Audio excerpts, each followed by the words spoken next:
In his mind, he was trading struggle for success, walking away from the woman who once stood by him when the world turned its back. She was a black woman fighting for her family, her sick child, and a dream that nobody believed in. But while he chased wealth and privilege, she was building something far greater, something that in time would shake his whole world. What happens when the one you abandon rises higher than you ever imagined? This isn't a story about betrayal.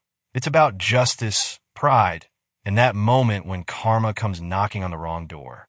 Before everything changed, Angela Carter lived a life built on quiet strength. A brilliant engineer, a devoted mother, a woman who carried both hope and exhaustion in her eyes. Her days started before sunrise, checking her son's medication, packing his school bag, and heading to a company where her ideas were often dismissed, not because they lacked brilliance, but because they came from a black woman. Yet Angela never complained. She worked late, dreamed big, and was sure that one day her hard work would silence every whisper of doubt around her. Her husband, Mark, once admired her resilience, but in time, admiration turned into resentment. When opportunities slipped through her fingers and the bills began to pile up, he saw her as a burden, not a partner. He began to distance himself. Longer hours, colder silences, until one morning he was gone. He left behind a sick child and a woman who still clung to the belief that love and loyalty meant something. What Angela did not know was that her persistence, those long nights, those quiet sacrifices, would soon bring her to a breakthrough no one saw coming. And soon the world that ignored her would learn her name. When Mark walked out, Angela's world didn't just collapse, it cracked open in ways she never expected. The whispers started at work. Pity from some, judgment from others. Single mother. They called her in meetings, as if somehow her marital status defined her worth. Her boss, who had once praised her designs, began giving her smaller and smaller tasks, ignored her when she made valuable contributions, and praised others for her ideas. Angela kept quiet. She couldn't afford to fight back, with medical bills mounting and her son's condition continuing to worsen by the week. But inside, she was beginning to shift. Every one of those late-night dismissals, every stolen credit for her work, every cold stare in that glass office was building a fire she could no longer contain. Weeks turned to months. She worked through her lunch breaks, stayed long after others had clocked out, and often slept at her desk. Then, one night, deep in blueprints and half-drunk coffee, she found a solution to a project that had stalled the company for years. A clean energy model that could save billions. It was genius. It was hers. But weeks later, when the breakthrough was announced, her name wasn't mentioned. The applause went to someone else, her supervisor, a man who once told her she was lucky to even have a seat at the table. Angela didn't cry. She just walked out of that room, shaking but silent, carrying within her chest years of humiliation, like a storm ready to break. That was it. She had had enough. That night, while her son slept beside a tangle of medical tubes, she opened her laptop and began building again from scratch.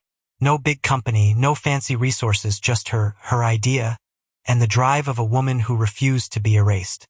Days blurred into nights. She taught herself business law, cold-emailed investors, and designed a prototype so clean it caught the attention of an independent startup incubator. The founder, a woman of color who'd faced similar discrimination herself, gave Angela her first chance. But the corporate world doesn't let go easily. When her old employer heard she was working on her own technology, they sent legal threats claiming ownership. They called her names. They questioned her integrity. One even insinuated she stole the design, as if a black woman couldn't possibly have created something so game-changing.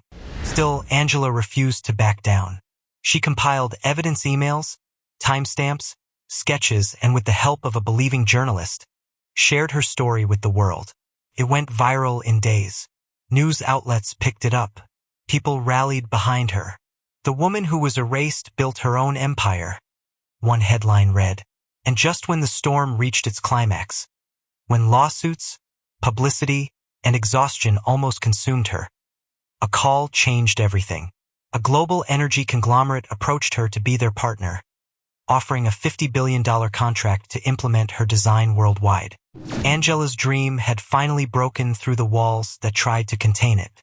But she did not immediately celebrate. Somewhere inside, she knew that this was not the end of the story. For where power shifts hands, those who earlier looked down upon you never remain silent for long. And one of them was about to come knocking someone who'd once promised to love her forever. The day Angela stood on that stage, the lights were blinding. Cameras flashed, reporters shouted questions, and the world finally knew her name. Her company had just signed a $50 billion global contract, the kind of deal that could change entire nations and rewrite history for women who looked like her. But just as the applause was dying away, she saw him, Mark, standing at the back of the crowd, the same man who'd once walked out on her and their sick child without a word. His suit was expensive, his smile hollow, and for a moment, Angela felt that old ache tug at her heart, the echo of the love she'd once begged to keep. He waited until the event had concluded before he made his approach. The cameras were still hot when he reached for her hand as if in some reunion. "I always knew you'd make it," he said, the microphones picking up the words.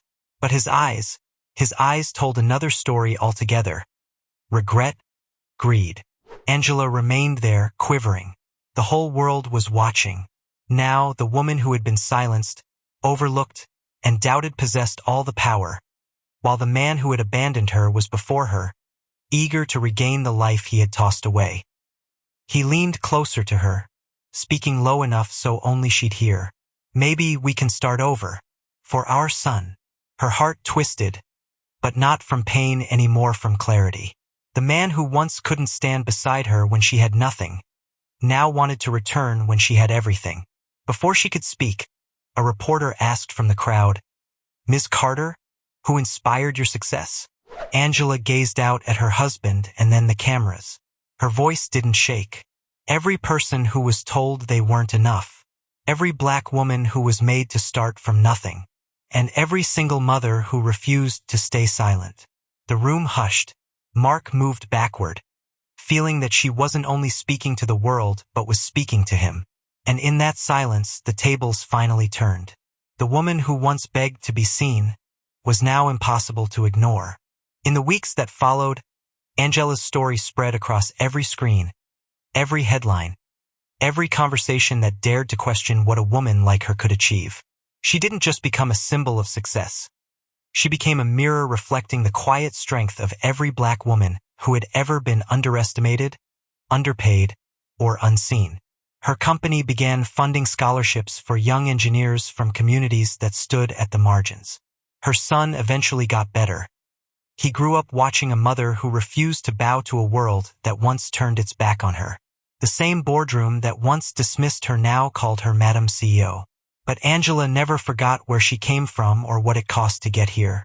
She knew that there were thousands of others still fighting for the same recognition she had earned, still trapped in workplaces where talent was questioned because of the color of their skin. She said time and again in interviews, "The hardest part wasn't proving them wrong, it was surviving long enough to prove myself right." And Mark? He faded into the background quietly, a reminder that sometimes the loss of what one took for granted is the only punishment. Angela was not a story of revenge. It was one of resilience. She stood tall when the world tried to shrink her, turning pain into purpose. Because racism doesn't always shout. It whispers, conceals itself behind smiles, behind policies, and behind silence. But stories like Angela's remind us that silence is where injustice grows. Maybe the question isn't how she won, but how many others could, if they were finally given a fair chance. And maybe as viewers, as witnesses, as people, we have to question ourselves. How many more Angelas are still out there, waiting for the world to stop doubting them?